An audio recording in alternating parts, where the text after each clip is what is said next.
Selamat pagi, saudara, kembali berjumpa di Kompas Bisnis Sapa Indonesia Pagi. Saya Paskali Siswari, saudara.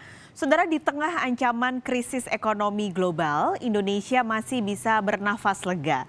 Selain pertumbuhan ekonomi di kuartal 3 yang memberi sinyal positif, kebijakan pemerintah untuk menambah nilai jual sejumlah komoditas juga jadi senjata perbaikan ekonomi pasca pandemi.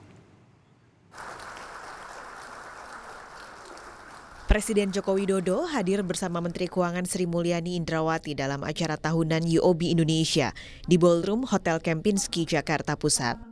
Jadi pembuka, Presiden Joko Widodo menyampaikan potensi pertumbuhan ekonomi di kuartal 3. Menurut Jokowi, adanya upaya menambah nilai tambah nikel bisa membantu pertumbuhan ekonomi dalam negeri hingga 6%. Kuartal kedua 5,44%. Kuartal ketiga, perkiraan saya, nggak tahu nanti saya tanyakan juga Bu Menteri Keuangan, mungkin bisa berbeda dengan saya. Saya juga punya kalkulator sendiri, Bu Menteri juga punya kalkulator sendiri, Pak Menko Ekonomi juga punya kalkulator sendiri. Perkiraan saya ekonomi akan tumbuh di kuartal ketiga ini 5,4 sampai 6%. Menteri Keuangan Sri Mulyani juga menyampaikan pembatasan yang dilakukan pemerintah selama masa pandemi memberikan sinyal positif. Meski Presiden minta APBN digunakan dengan bijaksana, Sri Mulyani mengklaim APBN masih aman. Saat kita momentum pemulihannya masih kuat, ini memberikan daya tahan yang cukup baik. Tidak hanya sekedar pertumbuhan ekonomi levelnya, kita juga meng-create job baru dan menurunkan kemiskinan sehingga tingkat pengangguran kita menurun dibandingkan pada saat puncak COVID yang waktu itu memang sempat meningkat secara cukup tinggi.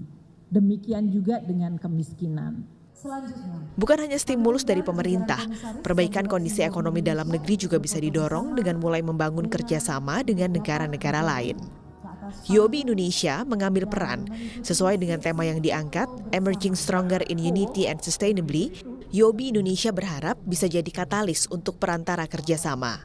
Kita menjadi konektor dan kita memastikan bahwa kita bisa menghubungkan bisnis-bisnis di Indonesia dengan semua bisnis Asia Tenggara. Ya, itu satu. Dua, kita juga memastikan sewaktu kita melakukan konektor itu, kita dengan prinsip connectivity, itu kita lakukan dengan sustainable. Kita amat sangat mendukung program pemerintah yang nantinya dengan G20 ini, tentu salah satu tema yang mereka tonjolkan adalah hal-hal ini. Kebijakan dan anggaran yang diramu pemerintah diharapkan bisa membuat ekonomi yang berkelanjutan di Indonesia. Tim Liputan Kompas TV, Jakarta.